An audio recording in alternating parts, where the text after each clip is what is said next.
Dans la Bible, là, ils ont frappé Dieu. Toi, tu peux être d'accord avec ça. Si tu dis c'est faux, mais je te montre le verset. Jacob a lutté avec Dieu et il a été vainqueur. Mais quand on est vainqueur dans quelque chose, ça veut dire qu'on a gagné, non? Mais comment tu peux voir Dieu? Quelqu'un qu'on ne voit pas, Exode 33, 20, personne ne peut voir Dieu et puis tu vas vivre.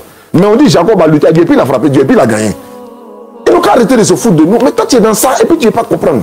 C'est-à-dire que quand il regarde souvent, je me dis, mais attends, s'il y a un problème, soit c'est l'endoctrinement, soit c'est l'envoûtement, et puis les gens ne veulent pas comprendre. Mais le nombre de personnes qui ont compris aujourd'hui qu'il y a un problème là, ils sont dans un problème là, ils ont commencé à sortir dedans, ce n'est pas le sang de Jésus qui vous sauve. Si c'est faux, vous me dites, hein? Est-ce que ce n'est pas par la croyance à la mort de Jésus sur la croix que vous êtes sauvés? Très bien. Est-ce que Jésus a une fois dit, si vous croyez à ma mort, vous serez sauvés? Il n'y a pas un verset dans la Bible, de l'ancien jusqu'au nouveau. Il n'y a pas un texte où Jésus dit, celui qui croit à ma mort sera sauvé. Ça n'existe pas. Mais il a dit, comment on fait pour aller au paradis? Ça est dans la Bible. Jésus a été clair. Il a dit comment on fait pour aller au paradis. Il n'a jamais dit de croire à la mort. Si Jésus, on devait croire à la mort de Jésus pour être sauvé, pourquoi Jésus maudit Judas qui devait le livrer à la croix? Quelqu'un qui vient me tuer, me trahir, il va mourir, et puis ma soeur va être sauvée. Maintenant, je maudis la personne là. Au lieu de le bénir, je suis en train de le maudire. Mais si ce qu'il a fait est mauvais là, c'est là que je le maudis. Je le maudis. Mais si ce qu'il a fait est bien, et que ce bien-là va permettre à ma soeur pour qu'elle aille au paradis, mais je dois le bénir, non? Jésus dit, Père, pardonne-le, car ils ne savent pas ce qu'ils font. Il y a pardon quand? Lorsqu'il y a un mal. Toi, tu viens, tu me donnes 100 000 francs, et puis il dit, Père, pardonne-la. Il doit dire, Père, bénis-la, parce qu'elle a fait quelque chose de bien, non? Mais si livrer Jésus à la croix était une bonne action, Jésus aurait dû dire, Père, bénis-les, car ils ont rendu un service à l'humanité, parce qu'en croyant à la mort, l'humanité aura le salut. Mais il dit, maudit celui qui m'a livré à la croix. Est-ce que tu sais que dans Galates 3, verset 13, la Bible dit, Christ s'est fait malédiction pour nous, étant devenu une malédiction, car il est écrit, maudit est celui qui est pendu au bois. Comment vous pouvez le traiter de maudit? Pourquoi? Il a fait quoi? Le Coran dit, il a dit dans le Coran, Allah m'a rendu béni envers ma mère. Dans la Bible, d'autres versions disent qu'il appelle sa maman femme. Dans le Coran, il appelle sa maman mère, maman.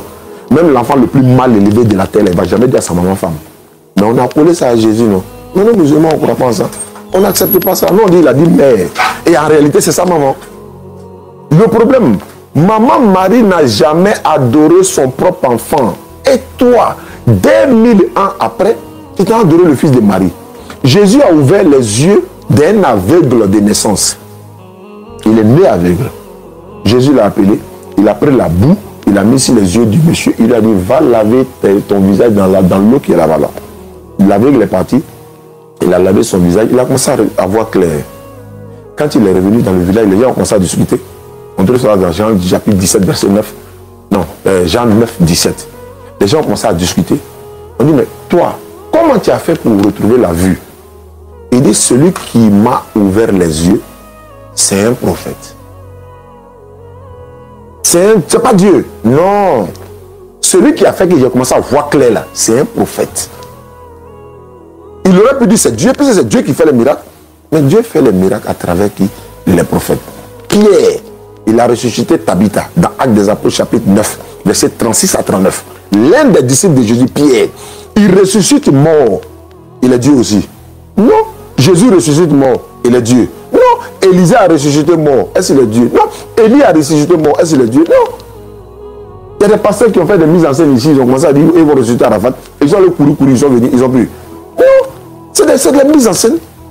Ma soeur, qu'est-ce qui t'empêche toi à devenir musulmane?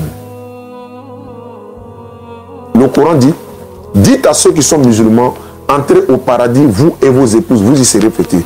Donne-moi un verset dans la Bible où on dit chrétien rentre au paradis. Un seul verset. Je n'ai pas dit celui qui croira sera sauvé, sera baptisé. Je dis où ils ont écrit chrétien rentre au paradis. C'est écrit dans le Coran, noir sur blanc. Vous qui êtes musulmans, entrez au paradis, vous et vos épouses, vous y serez fêtés. Et puis tu n'as pas besoin de croire à la mort de quelqu'un. Tu n'as pas besoin de croire au sang humain. Tu dois prendre ablution, 50 francs, il est Jésus, il met front à terre pour prier. Mais toi tu viens, tu danses, tu chantes, alors que tu demandes pardon à Dieu. Pourquoi tu as dansé? On doit pleurer pour aller vers Dieu pour demander pardon, non? Quand Jésus voulait mourir, selon la Bible, là, il a pleuré, il a crié, il s'est lamenté pour demander à Dieu de le sauver de la mort. Dieu l'a exaucé.